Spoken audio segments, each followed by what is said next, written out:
Hi everyone, নমস্কার বন্ধুরা। আমার মনিকা কিচেন হোমে সবাইকে স্বাগতম। আজকে রান্না করব তেলাকুচা পাতা। এটা কি বলো তো? তেলাকুচা পাতা। তা তেলাকুচা পাতা অনেকে চেনো, অনেকে চেনো না। তার শাকটা চিনে নাও। তা আমি আমাদের তো শহরের দিকে বাড়ি, তা তেলাকুচা পাতা এখানে তো পাওয়া যায় না।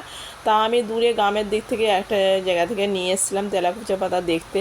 তা এই শাকটা কী বলো তো, এই সুতোগুলো আছে না, এই সুতোগুলো ফেলে দিতে হবে। এই সুতোগুলো কেটে নিয়ে নিতে হবে, ডাঁটি আর পাতাগুলো আমি নিয়ে নেবো।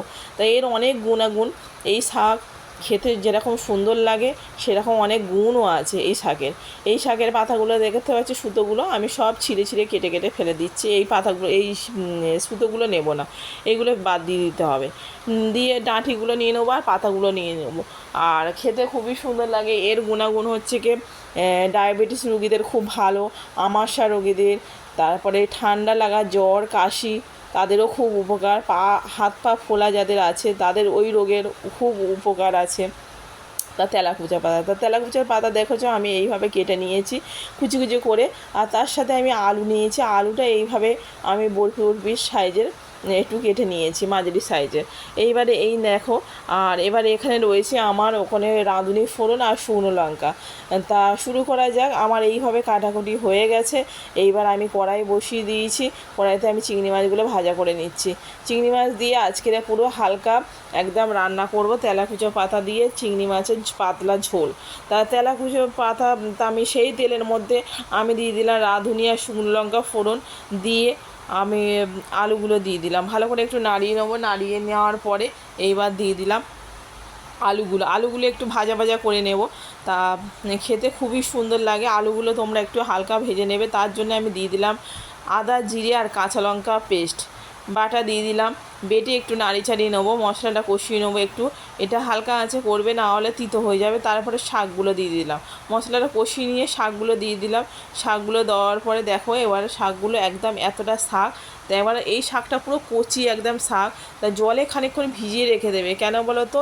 দেখো বাইরের রাস্তা দিয়ে যে শাকগুলো যায় অনেক সময় পোকামাকড় থাকে, তো তার জন্য জলে ভিজিয়ে রেখে দেবে। তার জন্য শাকটা দেখো কতটুকুনি হয়ে যায়। আমি চেরা কাঁচা লঙ্কাও অ্যাড করলাম, নুন আর হলুদ দিয়ে দিলাম। দিয়ে ভালো করে একটু নাড়িয়ে নেবো। আর শাকটা দেখো কতটা শাক দিয়েছিলাম, শাকটা দেখো একদম কচি শাক একটুখানি হয়ে গেছে। আর খেতে দুর্দান্ত হয়।